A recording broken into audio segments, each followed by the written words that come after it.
अब हम वर्कशीट करते हैं। तो वर्कशीट के पहले क्वेश्चन में जो 3 पार्ट हैं वो तो आप खुद आसानी से कर सकते हैं, उसमें बस रोटेशन ही है और या फिर कोई सिंपल पैटर्न है वो आप सभी कर लेना। और जो समझाने वाली है वो मैं समझा रही हूँ क्वेश्चन 2 का ए पार्ट में जो है, तो ये कुछ सर्कुलर शेप में है और आपको इन सर्कल खाली सर्कल्स में भरना है। तो ये किस हिसाब से अरेंज है अभी नहीं देखते हैं। ABCDEFGHI, ये तो ABCD अल्फाबेट्स हैं। तो अब इन्हें कैसे लिखा हुआ है वो देखते हैं। ABCDEFGHI, तो मतलब ये 3-3 के ग्रुप में जोड़े में है। तो आपको आगे भी ऐसे ही ABCD, ये सीक्वेंस में चल रही है ना, ABCDEFGHI, तो आपको ऐसे आगे सीक्वेंस में बढ़ना है 3-3 के जोड़े में। तो इसका पैटर्न ये है, हमें देख के ही पता चला ना कि ये 3-3 का जोड़ा है। हम इसे पहले अच्छे से देखेंगे, समझेंगे, फिर हम इसके रूल के हिसाब से आगे लिखेंगे। अब इसका बी पार्ट जो है, इसमें भी कुछ शेप्स के अंदर ये नंबर लिखे हुए हैं। तो इसमें नंबर के साथ साथ अल्फाबेट्स भी हैं। ये नंबर है, अल्फाबेट, नंबर, अल्फाबेट, नंबर और अल्फाबेट। तो इसका एक पैटर्न तो ये है। और फिर अभी लिखे हैं कैसे हैं, अरेंज कैसे हुए हैं वो देखते हैं।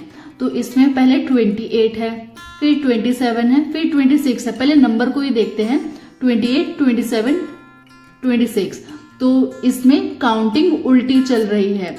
तो अगर हम आगे भी ऐसे लिखे तो हम उल्टी काउंटिंग करेंगे। और फिर अब अल्फाबेट को देखते हैं, तो Z, Y, X, तो इसमें अल्फाबेट्स भी उल्टे ही चल रहे हैं और सीक्वेंस से चल रहे हैं। और इसमें भी ये जोड़ा बन रखा है इनका, एक नंबर है और एक अल्फाबेट है। नंबर, अल्फाबेट, नंबर और अल्फाबेट। तो ऐसे ही हमें आगे भी कंटिन्यू करना है। ये जो 3 है खाली हैं इनको भरना है। अब इसके सी पार्ट को देखते हैं। तो इसमें पहले तो हम शेप्स को देखते हैं। शेप इनकी अलग लग रही है। पहले तो एक ट्रायंगल है, फिर इस ट्रायंगल का अपसाइड डाउन है, फिर नॉर्मल ट्रायंगल, फिर अपसाइड डाउन, फिर नॉर्मल, फिर अपसाइड डाउन। एक पैटर्न तो ये हुआ। और फिर दूसरा पैटर्न क्या होगा, ये नंबर है 864, फिर दूसरा नंबर है 764 और तीसरा नंबर है 664। तो इसमें कुछ बात आपको कॉमन दिख रही है। ये जो 64 है ये तो सब में कॉमन है। और फिर ये 8, 7, 6 ये आपको दिख नहीं रहा, इसमें 100 कम होता जा रहा है, मतलब 100 माइनस होता जा रहा है। तो इसमें अगर हम आगे कंटिन्यू करेंगे तो हम आगे 100 माइनस करते जाएंगे और नंबर लिखते जाएंगे। अब इसके डी पार्ट को समझते हैं।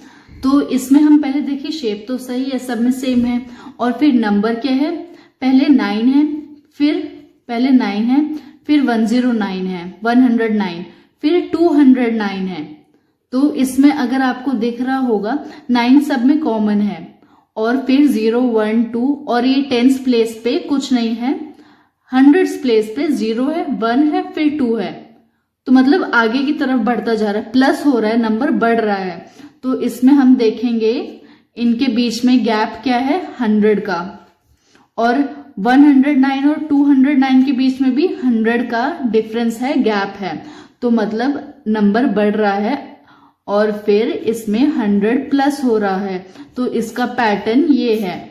तो अगर हम इसको और आगे बढ़ाएंगे तो आप ऐसे ही प्लस करते जाएंगे और नंबर आगे बढ़ाते जाएंगे। अब आपको ऐसे ही, जैसे ये कुछ मैंने 4 पैटर्न्स किए थे, आपको ऐसे ही 2 और पैटर्न खुद बनाने हैं। तो आप उसका रूल कुछ भी रख सकते हैं, पर उसमें पैटर्न दिखना चाहिए कि अगर कोई उसे स्टार्टिंग का आप कुछ देखेंगे, लिखेंगे, फिर खाली छोड़ सकते हैं या फिर पूरा ही भर सकते हैं। तो उसमें आपको अगर कोई दूसरा देखे तो उसको पता चल जाए कि हाँ इसमें कौन सा पैटर्न यूज कर रहे हैं आप।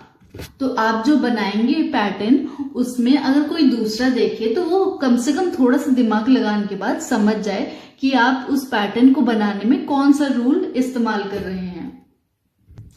और अब आपका नेक्स्ट क्वेश्चन कुछ ऐसा सा है, उसमें क्वेश्चन 3 है, उसमें आपको बनाना है अपसाइड डाउन। जो हमने अनीशा के बारे में जाना था कि वो पहले सीधी थी फिर उल्टी हो जाती है। अपसाइड डाउन मतलब जो चीज ऊपर है वो नीचे आ जाती है और जो नीचे है वो ऊपर हो जाती है। तो आपको ऐसे ही इसमें ये जो खाली वाला बॉक्स है इसका अपसाइड डाउन इसमें बनाना है। फिर आपका क्वेश्चन नंबर 4 कुछ ऐसा है और इसमें आपको लिखा है कि इस पैटर्न को आपको कंप्लीट करना है। जो टाइल बन रखी है इसको पूरा करना है।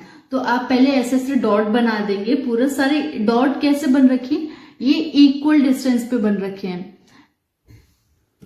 तो पहले आप ऐसे डॉट बना देंगे। पहले आप इसमें डॉट में भी देखना, डॉट में भी पैटर्न है, एक के नीचे दूसरा डॉट नहीं है, मतलब बीच में खाली है, मतलब साइड में है। पहले आप ऐसे सीधे सीधे डॉट बना देंगे, फिर एक पीछे करके उनके बीच में डॉट बनाएंगे, फिर नॉर्मल और फिर उनके बीच में। तो इस पैटर्न को करने में आपको थोड़ा सा दिमाग लगेगा, पर आप कोशिश जरूर करना और ये डॉट से ही बनाना पूरा पैटर्न।